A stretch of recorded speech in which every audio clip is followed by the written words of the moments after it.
Well, this is what's about to go down. 400. Taking that feeder house off there. I'm reasonably sure there's a rock or something caught in there keeping that cylinder from turning. And I don't know. I think really the work's just getting this thing off and back on. I think I'll find out pretty quick what's in there stopping it from turning, but this is the shindig today, or the charade, whatever you want to call it.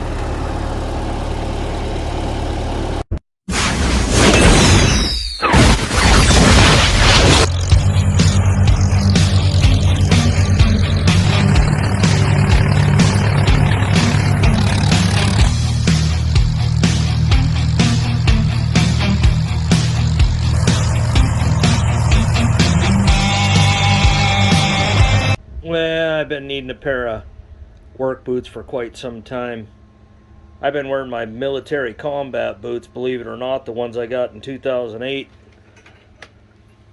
And old High C, got me some High C's here.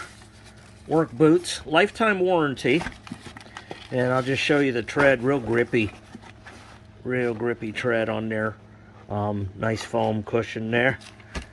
But yeah, let me throw these things on. Tell you what I think. Ooh, that feels good on my foot before even lacing it. Yes, sirree. Get these laced up. Alright, well that's how they look on. I haven't even stood up in them yet, but you can see the lifetime warranty tag on the back. And if you remember, back in the winter time, I got another pair of High C boots, and they were the rubber shin-high boots. And they were very, very comfortable, and they are comfortable, and I still wear them. So let me stand up in these and tell you what I think. Oh yeah, they're comfortable, man. Of course, I'm out on an open porch right now. Oops, IH, about haste. There you go. Right side up. Yeah, these are comfortable. They're going to be easy boots to wear, I can tell you that. Like any new boot, you got to wear them in, break them in. But I can tell you, you can just tell when you first put a boot on, or a shoe of any type, you can tell how much break-in it's going to need. And these don't feel like they're going to need a lot of break-in. Like I say, good foam, good traction, good upper leather. I'm going to put a discount code in the description below. I think for 10%, it may be for 15% off. But yeah, consider these for a pair of work boots. Steel toe and non-steel toe. There you go. Let's go check out that combine.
she blows.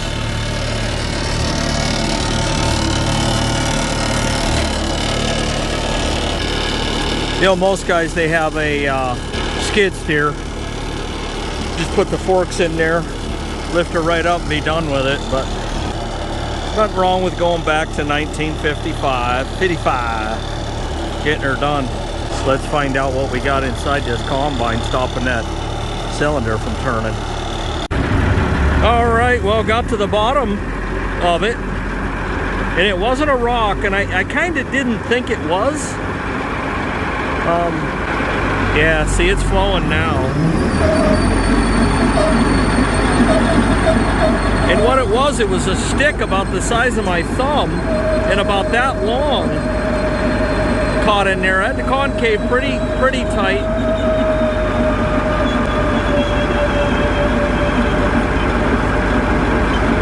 But yeah, it's a turning and churning.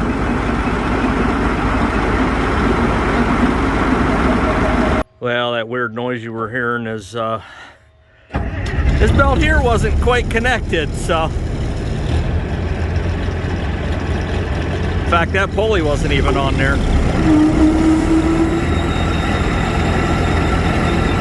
right, a little better.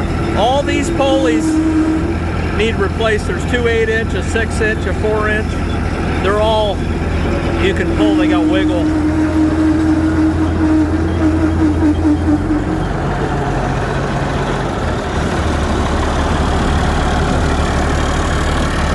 Well, while I got this feeder house off, I'm doing a little reconnoiter. There's a term for you.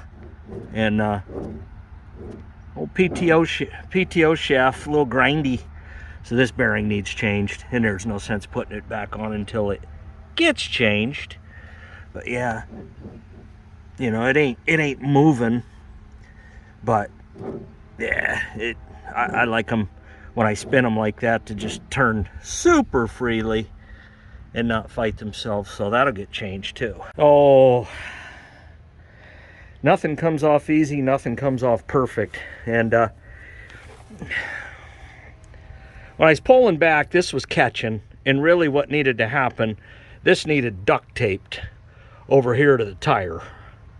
Just duct tape it right there and get it out of the way. But didn't do that and pulled on it, and the insulation around it's iffy. And what this is, that's the hydrostatic shift cable, and so I think I'm going to replace that too. Well, everything's off, everything's good to go. Cleaned all this up. I'll show you the inside of the back in a minute. But yep, for all of you that are new to the channel, I was going about 10 miles from here, and I had the head on, that head, and I'm cruising down the road. It's a back road. Well, I'm going down the road, and all of a sudden I hear a bang, bang, bang, bang, bang, and this whole wheel come off on me and come up and into here and just leaned against there, luckily. All right, I went for a tipsy doodle. And I stopped immediately, shut the combine off as far over on the road as I could. I mean, I think that thing's, it's a 15-foot head, but I think it's actually about 16 wide.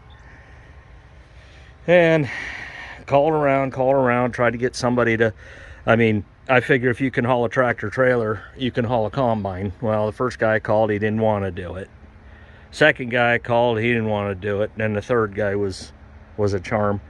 It was about an $1,100 and some tow to haul it. How far was I? 4 miles, 3 to 4 miles at that point in time. And yes, there's a hydraulic leak here. I still have not replaced, where are you? Oh, there you are, the steering valve. But I will do that. I can buy one for about 600 bucks, 650 bucks, and I'm just gonna do it, be done with it. And then if I can bench rebuild that and have an extra one, I think what happens is there's O-rings and stuff in there, and they just dry rot and you get your leak. And oil, you know, rust prevention program with the oil. But anyway, so that's just a little story. That was fun. You ever driven down the road, had a combine drive tire come off on you? let me know. Inquiring minds want to know. So not only was it a stick, there were a couple of little stones that were caught in here. And in fact, you can see there's a pretty good dent here from somebody catching a mean stone. And then there's a little one right here. I'll zoom in. Right, yeah, there it is. Yeah, you're just gonna catch them, but it's cleaned out really good now. Got the shop back in here and cleaned most of that crap out. But let's go to the back. Gotta love a Perkins. Man, I ran this thing all day Saturday, and I don't know if I used a couple gallons of fuel. Now, before the ugly comments start piling in, you can see this, all this inside's getting painted, okay? Man, it's white. That ain't the original color. I don't care, it's what I had. It's a Rust-Oleum brush on. And yeah, paint's better than no paint. Nobody's gonna see this either. Of course, this is gonna need, oh, I don't know, sanded and painted as well. Nothing will not have paint on it. At the end of the day, it's just not going to work for me. It's all tore out anyway, so why not paint it? While it is, all this will be painted. Tell you one thing about it, white on the inside. It makes things a lot brighter in here. It's not as dark. So I look forward to getting the rest of the inside white. You'll never be able to steal this combine. Oh, went and bought 2 new batteries for that. Run the slave off that, and then all these bearings have been changed out. I'm trying to think if there have been any bearings that haven't. These here both changed, both on the other side. Like I say, those pulleys are getting changed. Those are easy, they're external. Belts all changed. This hydraulic hose is getting changed. This is a new one. This is not. This is getting changed. Once everything's done, everything from the steering valve to the hoses to the paint, everything, any belt that needs changed, it'll get a paint job pretty professionally, not by me. There's a guy that does it around here, and that's pretty much what he does in the winter time. Yeah, he'll do engine rebuilds and stuff like that, but his painting is it's really good. I've seen his work, and it's fantastic. And then, well, actually, yeah, and then what I'll do after that is I'll get new skins all the way around. Those are 23-126s, and I will get new ones for it.